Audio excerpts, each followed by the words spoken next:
Okay, so I think we're streaming now. I'm just gonna make sure, just in case anything's going wrong. But if the audio is fine, if the visuals are fine, let us know.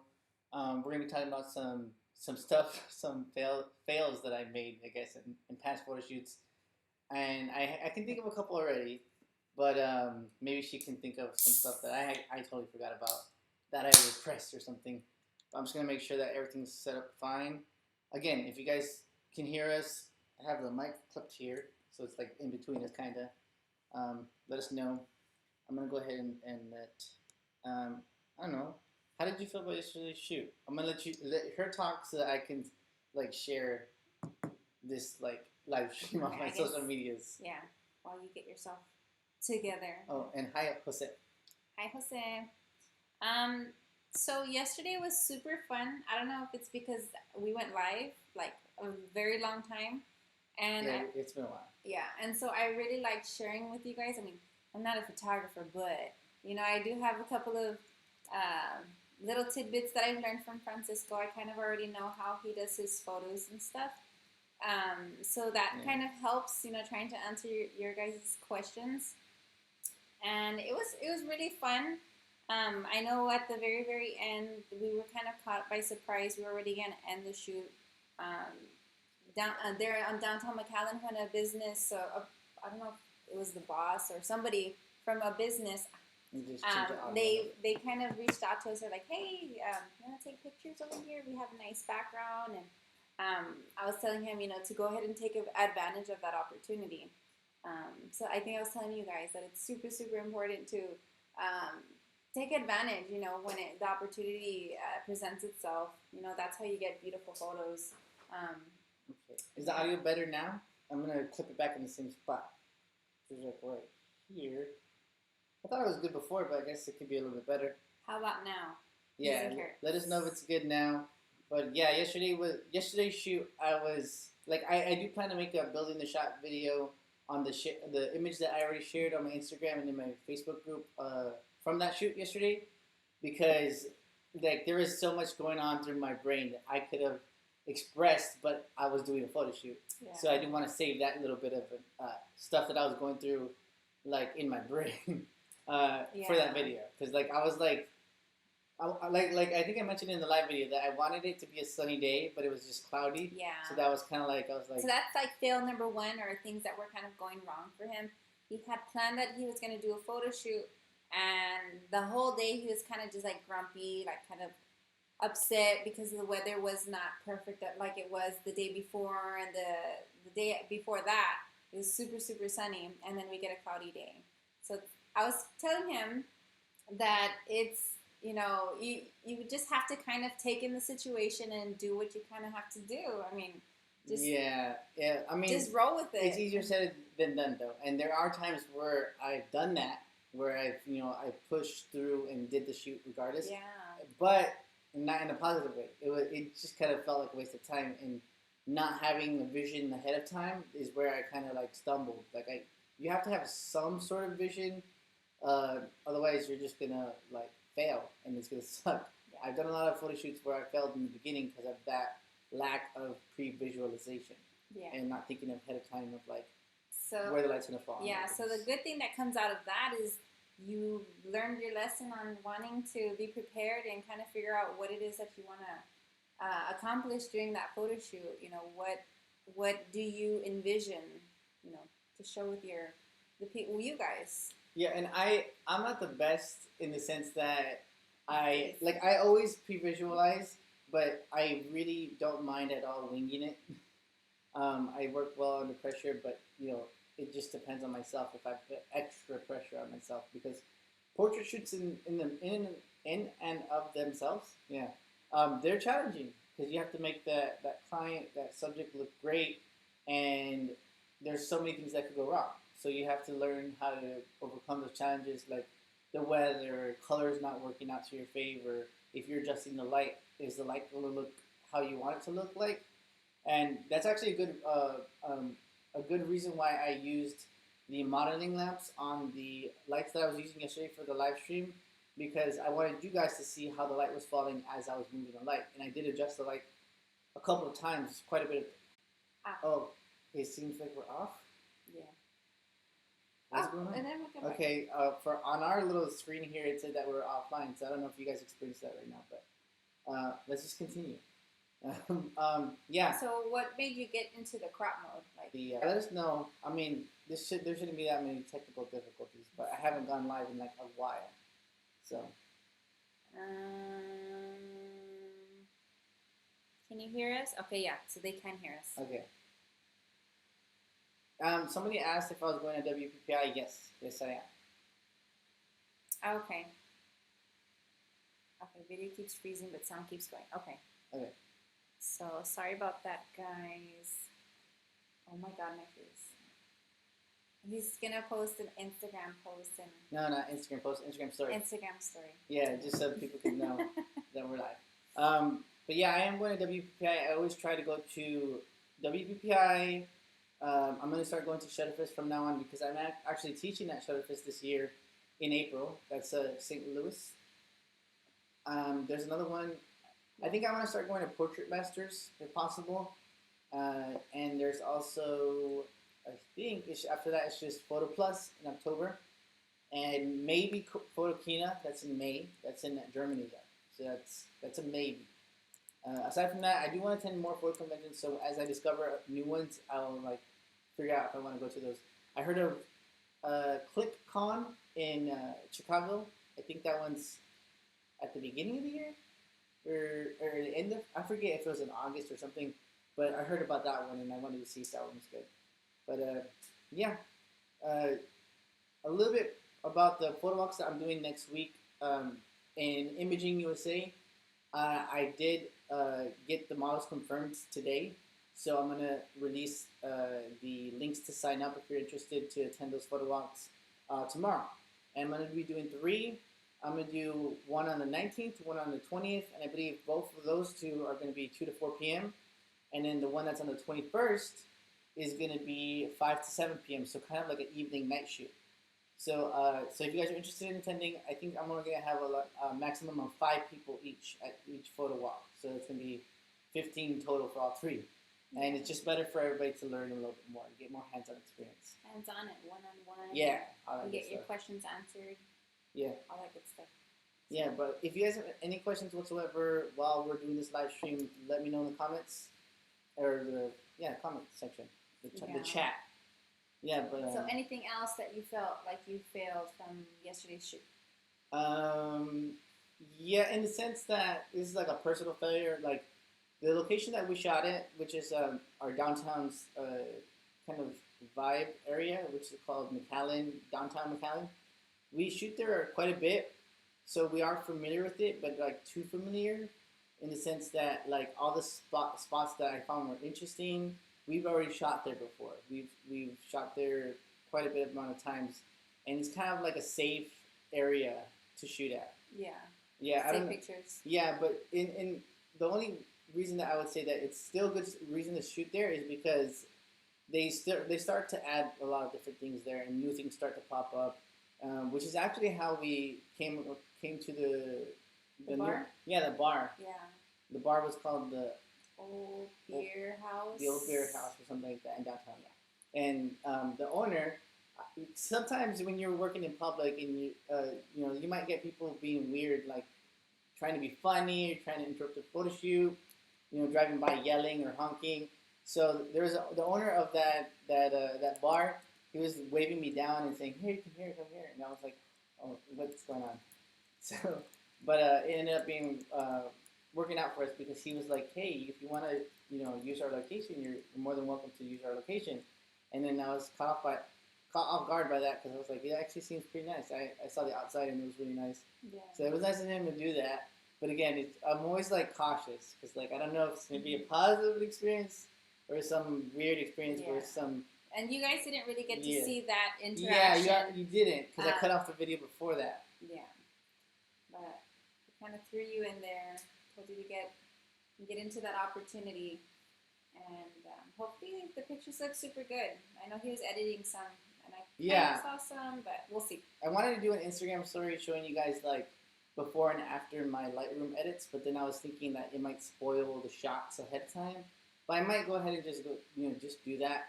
because the Lightroom edits themselves, they're minimal, but in the sense that like the color changes that I made, they're extreme. So I wanted you guys to see that. That's why I chose 10 images that I was going to edit for that photo shoot and deliver to the model in return for her modeling.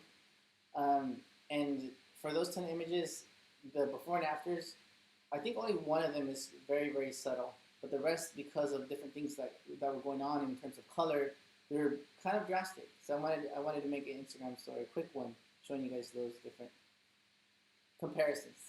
Because it's crazy how just the smallest bit of changes can make a big difference. Oh yeah, and then the cool part that we were seeing on his pictures was, well, he has a broken Samyang, and so that broken Samyang just happened to put a look like a, was it tilt shift? Yeah, tilt shift.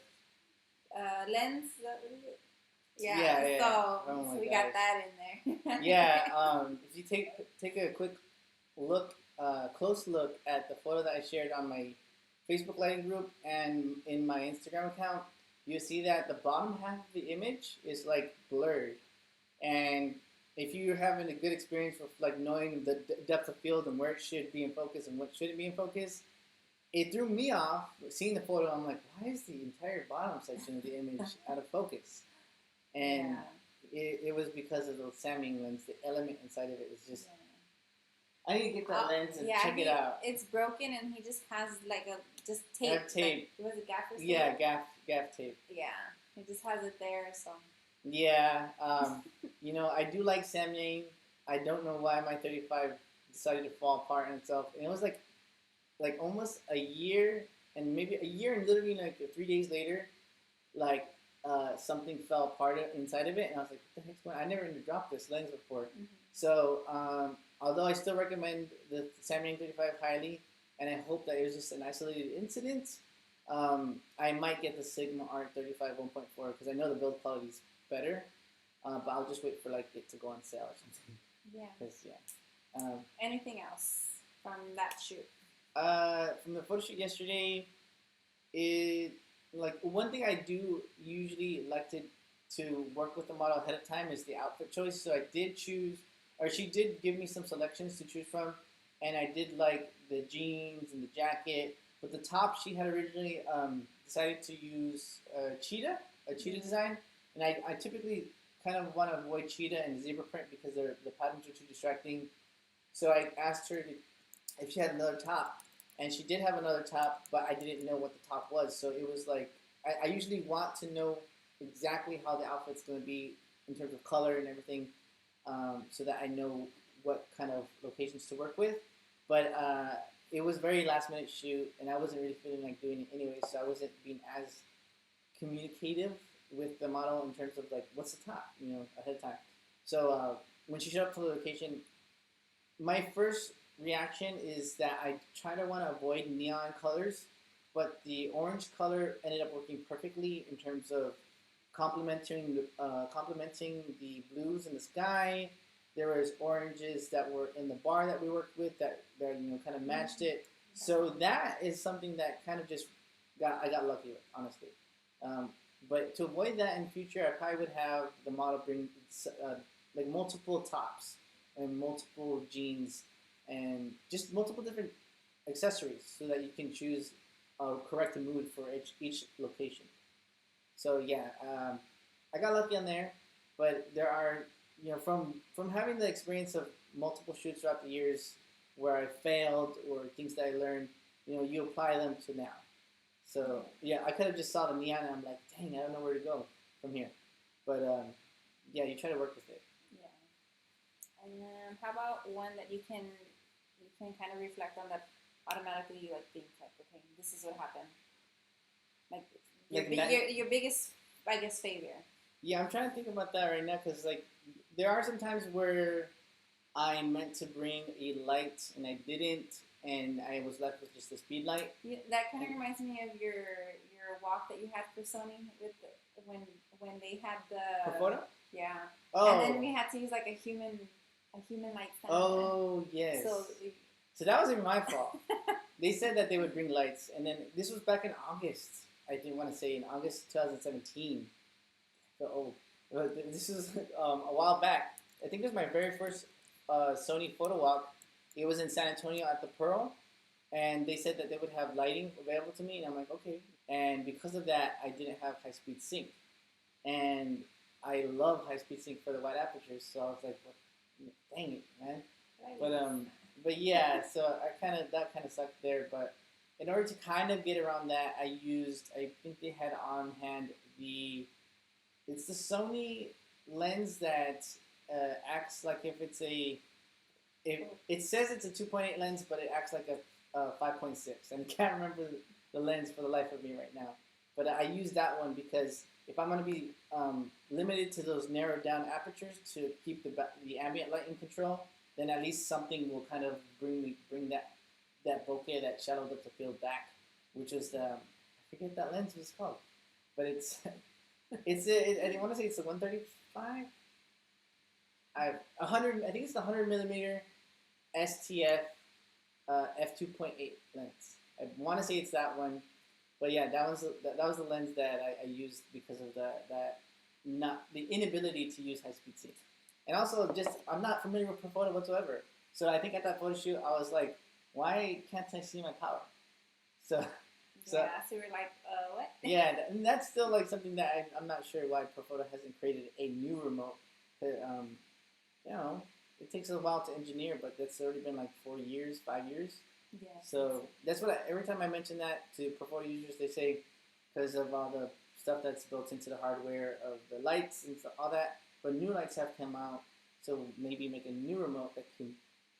Obviously, more easily accessible. It's easier said than done, obviously. So, I don't want to say what could be done and then not know the inside workings of what can actually be done. Oh, one saying that we should get foam on the walls or a better microphone. Oh, I'm not worried about all that right now. Like, unless somebody out there wants to pay for soundproofing, then I don't care for the reverberation. So yeah. We actually got some, and then we put them in the garage. No, Well, I have some in my closet right here, but I'm not about to just. I don't know. Maybe if we find a cool color.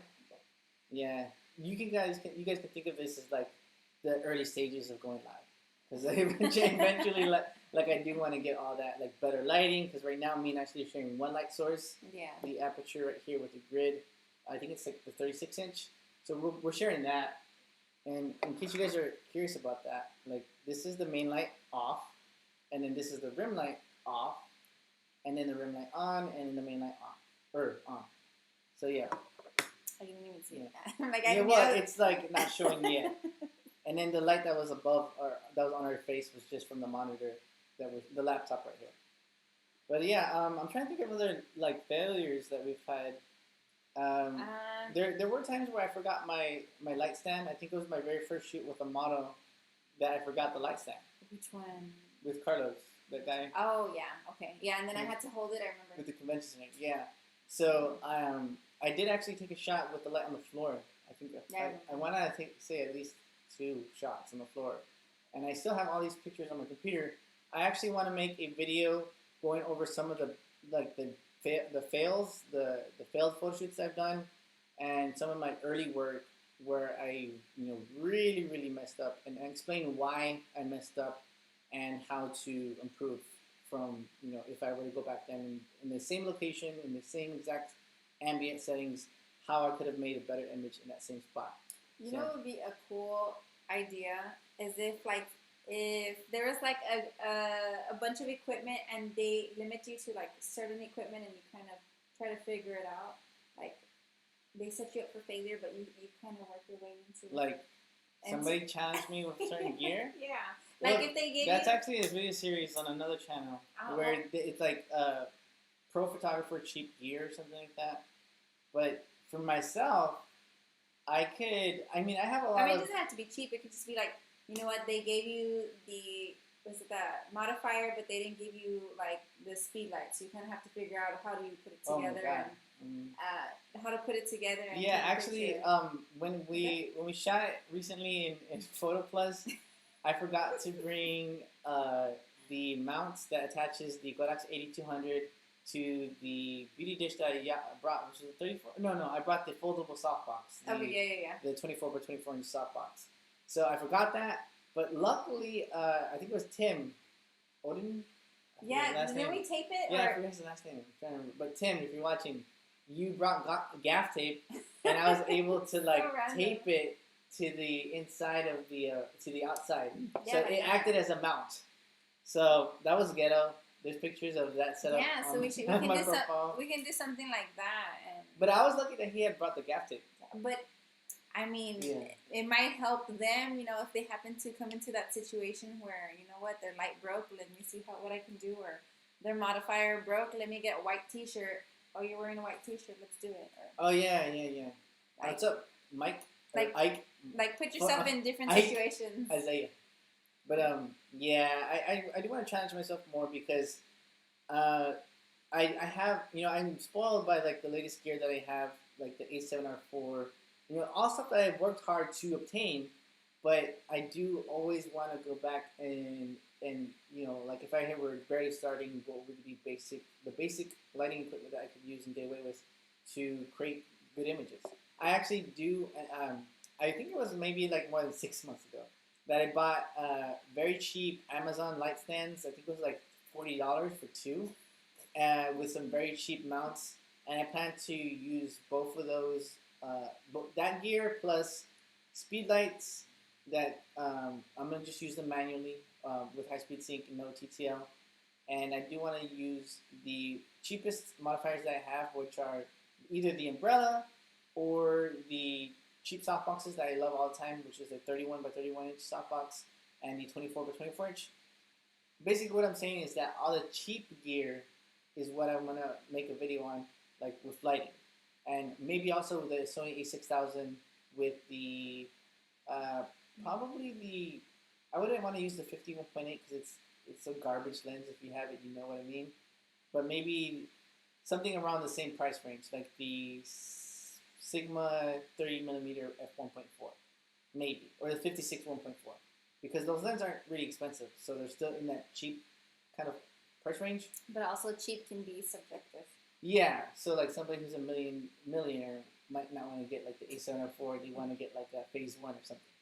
But yeah, so I think the gear for that cheap video would be basic speed lights that cost $60 by Godox, with those cheap light stands, the cheap modifiers, with the Sony a6000, and that's I'll try to figure out what cheap lens I have, or maybe even buy a lens that costs like $100 or less that has manual focus, so I can, you know, because again, I do want it to be cheap, because I think the Sigma 56 1.4 is like 250 plus maybe, so I want to keep it like really cheap so that you guys can see exactly. And the only thing that I can't think of that's going to be the cheapest is the Sony a6000 in itself, because it's retained value over the years.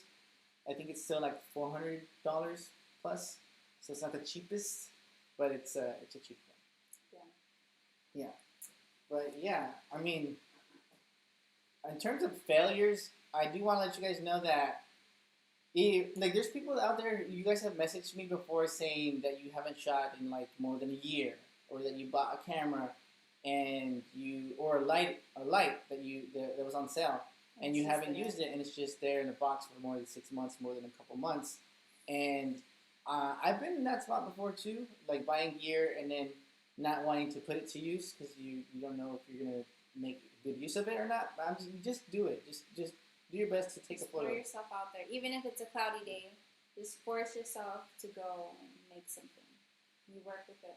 Yeah, because at the end of the day, if you don't put yourself out there and do the practice, then you're not gonna get better. When I was learning, I continually just did a lot of research on, you know, a lot of different photo news websites, and I thought I was getting better in my head. You know, I thought I was like, okay, you know, I'm gonna apply this knowledge, but I never actually did any photo shoots. And then, like, I think it was more than a couple of, like, months later or years later that I did actually do a lot more photo shoots, and I learned so much from just doing those photo shoots. And yeah, I had the worst learning curve ever. So I do, again, this is, I can always say like, oh, I have another idea for a video that I want to put out. But one video I do want to talk about is my lighting journey, because I went from going to Posse Buff 80B lights to, I think it was speed lights, and then to the Canon to the the Kodak systems with the Explorer 600 TTL. Yeah. And then I was like, yes, this is the light that I want to stick with. But yeah, that's a long video. That will probably be like 30 minutes. If you wanna. Yeah, and I actually still have a lot of the lights that I use throughout the years. So Lighting journey video. Someone's asking. Okay, this is early photo shoot experience. Do you remember any early ones like when you first started? well, I did photo shoots with her before. Oh Like, yeah. yeah, when I was just starting, and I do want to show some of those pictures in the video where I show you guys some of my early work because I was bad. Like if you took the exact same conditions now, then I would be able to take better photos. But back then I didn't know what I was doing. I was shooting in auto. I wasn't shooting raw. You know, just different. I wasn't doing any post processing. Well, actually, no, I was doing post processing, but I was doing it bad. So, yeah, but You're learning. I honestly can't. I think I repressed it so much that I'm like, I don't want to remember those photo shoots. Yeah, I always remember the negative. Like I always remember not the things that I thought were negative, but other people. So if I posted a photo in a group, then I remember the comments where somebody said, "Oh, why is this like this, or why didn't you do this?" I think that's also like with anything. Yeah, and I think it sucks as it's happening, but I think those make you a better photographer. Like it provides another point of view so that you can add that to your own experience, so that when you do that photo shoot again or another photo shoot that's similar, you can think about that perspective and either apply it to get a better photo or not. Yeah. Yeah, but that's pretty much the similar. I guess it's similar with me, and that's how I remember, certain things as a nurse. So hopefully that kind of helped you become a better photographer.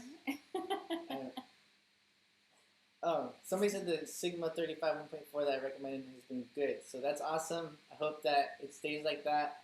I wish my Samyang 35 was not the way that it is right now, because I actually love that lens. Yeah, it's like the first lens that I had that was a little bit wide, that still had a wide aperture, and I like it for that wide ability. Someone could see a 5. I'm like, what 5? Oh, maybe the Oh, lighting? it looks like a 5. I was like, what are you guys talking about? There you go. Oh yeah, my Dodge and Burn shirt. I'm not gonna talk about post processing in this video because I do it, but not anything too drastic. But I'm gonna see if there's any other questions because I want to help you guys out. I already mentioned the walks that I'm gonna be doing in imaging, and again, if you tuned in late, I'm gonna do some photo walks at Imaging USA next week, or this end of the week. Yeah. The 19th, 20th, and 21st. I'm going to be sharing the links to sign up to those photo walks tomorrow. So sign up early if you have any sort of interest in doing those photo walks, because they're going to go quick probably, because I'm only limiting it to 5 people each. So yeah. The first 2 are going to be 2 to 4 p.m. on the 19th and 20th.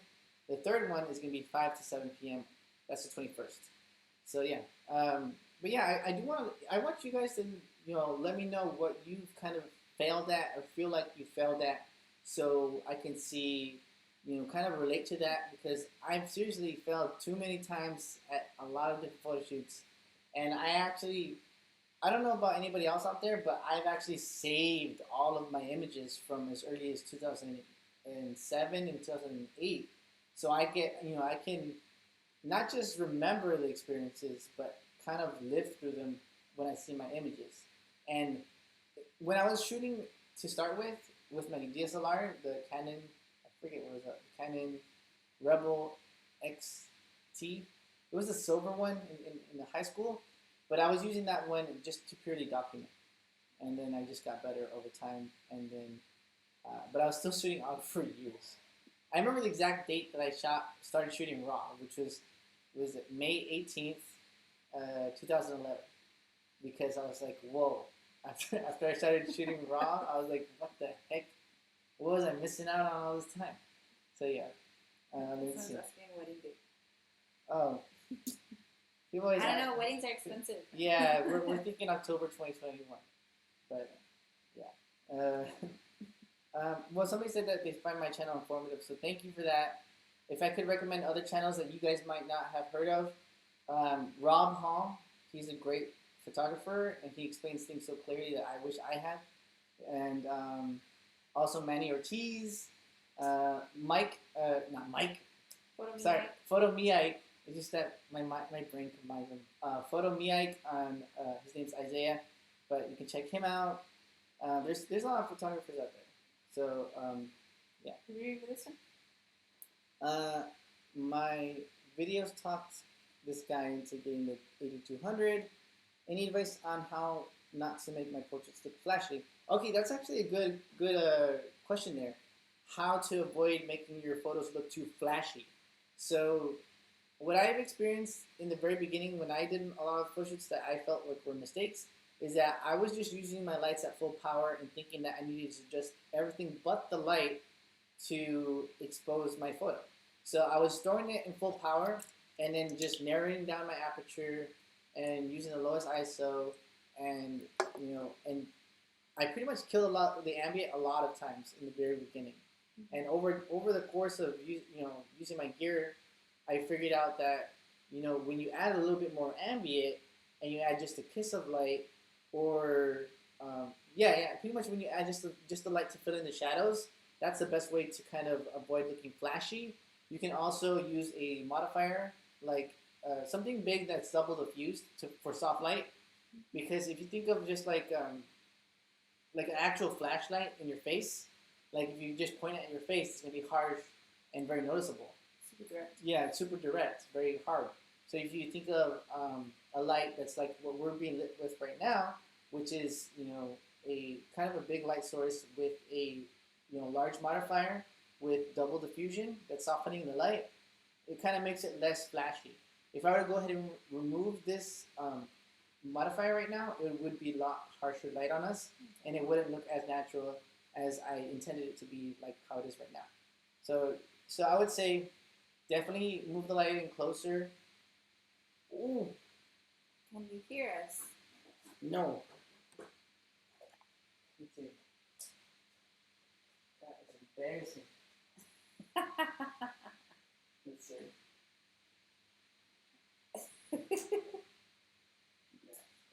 Embarrassing. Can you hear us? No, they shouldn't be able to hear us. Let's see. Okay. Like, we can't see you. Battery just died. What did you record it with? Someone just oh, yeah, they could hear us. Someone just donated $5. Thank you, Roger. If you can hear it. Oh my god. Oh my god. Can you see us on the screen? No, sir. We can't see. Not yet? No. Let me know if you do. It's like now? Oh no. Oh my Still goodness. No. Is it on? Yes. Let me know if you do. No, you don't see us. You don't? No. Can they hear us? Yes, they can hear us. Oh, there you go. But they can see my legs. Okay, no, you're good. You're good now. Okay. Yes? Yeah. You know what? I thought the battery was going to last longer on the camera, but apparently not. It was only at 40%. So, not to say the batteries on the the latest cameras are bad. They're actually really, really good, but I had it at 40% thinking, yeah, it'll last. But I mean, I'm used to using the camera when it's on photo mode, which lasts longer than video. So sorry about that. It sounds embarrassing. I know, and then they donated for all it turned off. Yeah. So thank you guys for and then we're talking about failing. Our camera just failed us. And it was me failing to think that the battery would last that long. But yeah, we aren't gonna be more than an hour. But if you guys don't have any more questions, we'll end it sooner. But gosh. Well, maybe, wait, ask questions. Like hot in sense of like the mic being too loud. Let me see. Yeah. But yes, I failed way too many times. It's hard to think about the experiences as in live. Oh, okay, yeah, as in like we're live, we're hot. Yeah, yeah. So I do want to make a video on that. Yeah, yeah. You know, and maybe I'll bring back the pizza, the I What is forget, it? pixel. Pix I forget. It's been a while. pizza. I just remember pizza, and Pepsi. Photography, pizza, pixels, No, I forget. it was not pickles. Pixels. Pixels. Yeah, but no, yeah, yeah. I hope that I gave at least a little bit of advice. I honestly just like to go live to talk to you guys directly because I, sometimes I'm just making videos and I don't get that extra perspective from other people. That's why I did the live video yesterday, and that's why I want to do more live streams as I'm doing photo shoots. Pizza's portraits and photography. Yeah, that's what it was. Yeah, there you go. Woo! Okay. What's the best way to find cool locations to shoot models? I'm not gonna. I don't have the best answer for that because right now I'm kind of stuck in a shell where I'm like thinking of spots that I've already shot in, and one big limiting factor on not being able to find newer locations is because we only have one car, and I work from home, and I'm pretty much home all the time, so I don't get to see new locations. Yeah, but if you went with me to my visit, yeah, I'm not gonna do that. No. So, but yeah, somebody said they had a question, so I'm gonna go. He got a question. Let's see, question. A butterfinger behind them. A butterfinger. Who was his question? Well, I mean, you can answer. You can ask the question. Oh, there okay. you go. So, good day or night. I'd like for you to explain what makes 1.4 work in terms of getting your subject totally in focus and sharp. Is it having a very deep background or shallow? Honestly, don't understand the question, but I'm gonna say thanks to Roger, Roger for the donation. But I'm trying to think of a question.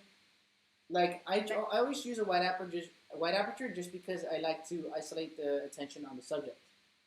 If I needed, how do you get them in focus? So you manipulate like the ISO and the other stuff, maybe. I think I would ask for a better kind of explanation on the question because I don't want to give a bad answer or an answer that you weren't intending. But in terms of using f1.4, again, it's just to isolate the subject, and plus if there's any distracting elements in the background, then I can blur them out and not make them so apparent. Which helps with the locations. Yeah, I typically only stop down my aperture to something narrow when the location's really nice or I'm using lights that don't have high-speed sync. So yeah, somebody asked if I've tested the EOS R yet. No, I don't. I haven't tested the Nikon cameras. I haven't tested the Canon cameras, the mirrorless options. I've been waiting for the mirrorless options that they have with pro features like dual SD card slots for before I even test them myself. So yeah. Have you touched one? Yeah. I mean, yeah. At Photokina, I think it was 2018. I actually got to see them at the convention, and I saw what the thing that struck me the most was I think it was the LCD on the Canon EOS R was really nice and crispy, and the electronic viewfinder on the Nikon Z7 and Z6 was really good, and the LCD was just fine. So that'd be cool if you can have a hybrid of like the best LCD with the best viewfinder with the best other features and make another camera like that. That'd be really cool. What's your favorite lens? Ooh, why are you breaking stuff? What's your favorite lens to use?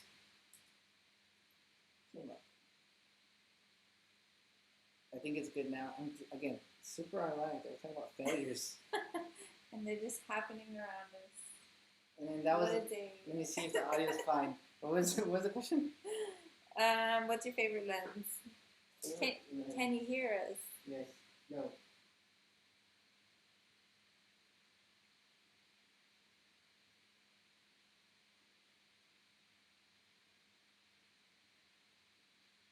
Testing. Okay. I think. Let me see. Testing. Audio. I think we're good now. Are you sure? Positivo. Can you hear us? Is anybody out there? Is anybody out there? Okay. Oh yeah. So what's your favorite lens? Yeah, they can hear us. Really? Yeah, Kelly said yes. Ying Yang said yes. Lucky said yes. So we're good. Okay, well, I turned off the mic and I turned it back on. Berto said hello. Okay, I mean, if we're good, then we're good. I thought we weren't. So much failure is going on today, right? Yes. Too much. Too many failures. What is it, that the law of attraction? No, it's the, what's it called? Murphy's Law. Murphy's Law. There you go. Okay. Yeah, so what's your favorite lens? Okay. Alright. So if that turns red, that means they can't hear us. Okay. Okay. My favorite lens is the Samyang 85 1.4. No. I haven't used it a lot often in the past couple of months, but the Sigma Art 105 1.4, just because it definitely really does have a unique look to it that I don't experience with other lenses like the 85 1.4, which is very similar focal length. But my favorite 3 lenses, I would say, are the Sigma Art 105 for portrait, the Zeiss 50 1.4 for having the closest, because the 50mm focal length is the closest that our eye kind of visualizes as.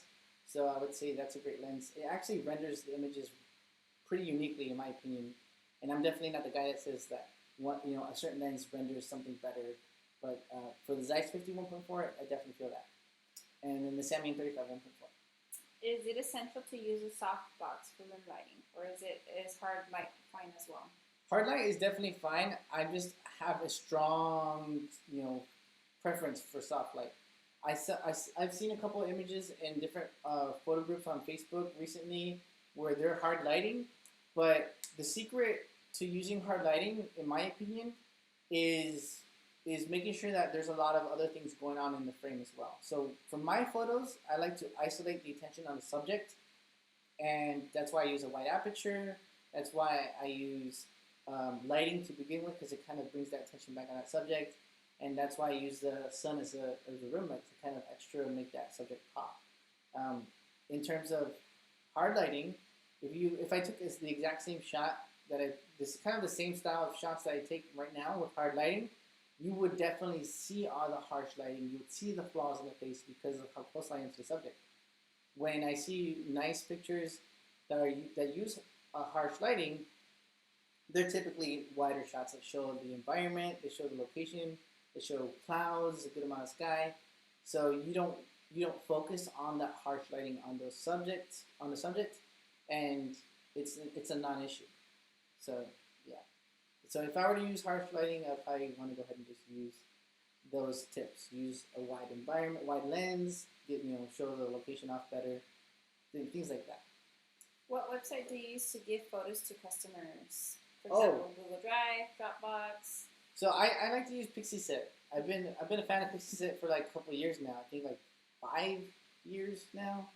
But yeah, the thing that I liked about PixieSet is that they continually try to improve their website in terms of new features, the pricing, and they actually have a free version of that you can trial, I guess. But yeah, I've used PixieSet for a good couple of years now, and they've improved the way that different features like the client being able to leave notes on single photos, and there's like so many features that they continually try to build on. And I think I still get emails to this day where they go ahead and let you know about new features that have come out, and it's always just to make the experience better for delivering the photos to the clients. So I'm a big fan of them. I was using another website before that. I think it was Zenfolio. Oh yeah. I think you remember that? Oh, yeah. And that was the pain. And then before that, I was using freaking 500px, I think, to show them the pictures, which is not like private galleries and then sending them links to the private gallery. Yeah. Evolve. So Berto is a huge fan of the Viltrox 85mm 1.8. Have you heard one of these? from other people. I have it. Did you use that? Yeah, that's the yesterday? lens that I used. Yeah, so that's the lens that he used. I've never heard that name. That's the lens that I used yesterday. But again, I shot in crop mode, so I didn't really use it to the best of its ability. But somebody was asking me how the autofocus it acts like a native lens because it does have a native mount, Sony mount. I've never heard that before. Yeah, I think it's $400. It's as fast as the Sony 85 1.8, and it renders images like the 85G Master. That's from the 3 or 4 reviews that I've seen online. That's pretty much the consensus. That's like the general idea of how that lens performs. And it actually is made out of metal, I think. So it's not the 85 1.8 by Sony. It's nice build, but the 85 1.8 by Viltrox, it's built tougher. So it's nice. The name just sounds tougher. Viltrox, yeah. Okay, so Lucky is switching to Sony A7R Mark III, and he's been using Nikon for 15 years now. So I want to know if it is the best. That's subjective. Yeah, that's definitely subjective. I would say play around with it. Yeah, I would say the good thing about your decision is that you have the extra resolution to work with, and if you want less resolution, then you can use crop sensor lenses. The A7 III, that's 24 megapixels. But the 2 cameras that I recommend the most are the A7 III and the A7R Mark III. So I love those 2 cameras by Sony for different reasons, but it's hard to say, for everyone what's best. Yeah, it just depends on what your line of work is, and yeah. Somebody said hydrogen in the house. Woo! Yeah, the RGB. Yeah, we're here. We're in the valley. We're in the area. In the valle. And somebody said thank you. Jake Coronado. That sounds familiar. No. I don't think we met. Jay, have you met? Have you met? I don't think. I would remember that last name. Just want to say thank you for your content. I've started using Flash on location again with the Godax products after watching your channel. Posting your settings and lens helps tremendously. So yeah, one thing that I do want to let you guys know is that I might take photos in a certain environment and post settings, and you might apply the exact same settings, and it might work, it might not work, but actually sometimes, I guess sharing the time frame that I took the shot and the ambient, from seeing, I don't know, like a cell shot that I took of that area, it does help. And it's comments like that kind of remind me that, because sometimes I'm like, is this even helpful at all anymore? So, like today I shared a straight out of camera, and it was kind of drastic from the final result. So I thought that was helpful, because like I could have just shared the end results, and you guys would think that a picture came out like that right there and there. But I want you guys to see the before, because there are some things there's that so many factors. Yeah, there's so many factors. There honestly are. Location, what they're wearing. The video that I want to make on that photo shoot that we did yesterday, the building the shot video, I'm going to show you guys a picture that I took before the final picture that I ended up editing, and you can see the light quality on the face being different because of just a foot and a half further away it was. And yeah, it's something that I picked up late, that when the light gets closer, there's that extra punch in the highlights that I really, really like personally. So. Michael's leaving. Michael, yeah, we're gonna probably hang up. I was hang We're gonna hang up on the phone. We're gonna get some pizza in a second. Or as I am. We're gonna get cheese in a second. Cheese from Domino's. Mm-hmm. So yeah, I am gonna be attending WPPI. I do plan to do a couple collaborations there. I did speak to Manny about doing a possible collaboration next week at Imaging, so that might happen. But yeah, I've known him for a couple of years, so it's good to kind of just see friends every now and then when we go back to the same photo conventions. So it's cool. And if you're there, say hi. Yeah, for sure. Yeah, if you guys are going to be attending Imaging USA, definitely say what's up, because I do like to meet you guys in real life. It's cool to talk to you guys on the internet, but I like to see you guys face to face. Yeah, and again, if you guys ever see me in public, just say what's up. Just say what's hi Fernando. Hi Fernando. I think people have done that unintentionally, like they're like, oh Fernando, and I'm like, my name's Francisco. They did to get under. Yeah, but yeah, the next live stream will be much better. It will be less failures. But thank you guys for tuning in to this live stream with me and And we'll see you guys in the next one. Like we're gonna fail to turn it off. No. I guess we'll answer this last question before as we're exiting. It says, at WPPI, what classes do you suggest to go to? I honestly don't. The classes that I attended, the very first year that I attended WPPI, which was in 2015, I just attended lighting classes. And at that point, I was pretty familiar with lighting, so I didn't learn much. But it just depends on what you want to experience. It reinforced your knowledge, like, oh, I already know that. I would say that the best thing to learn in person is something that I want to learn more about as well, which is posing. So I would definitely suggest posing classes. Yeah, because you can learn about pose. Yeah, you can. The posing is very much gonna affect the shot. I think Jason Vaughn tuned in right here at the end. But what up, Jason? See you at the next photo conference, wherever that may be. Hopefully WPPI, but we'll see. WPPI. Because they said that they were not sure. Yeah, so. Or maybe we'll just go visit you in LA. Yeah, but we're in the end of this live stream. We've been here way too long, and it's like hot, and we're sweaty. We just want pizza. We just want cheese and pepperoni. Yeah, but everybody go check out Jason Vaughn's channel. He's amazing.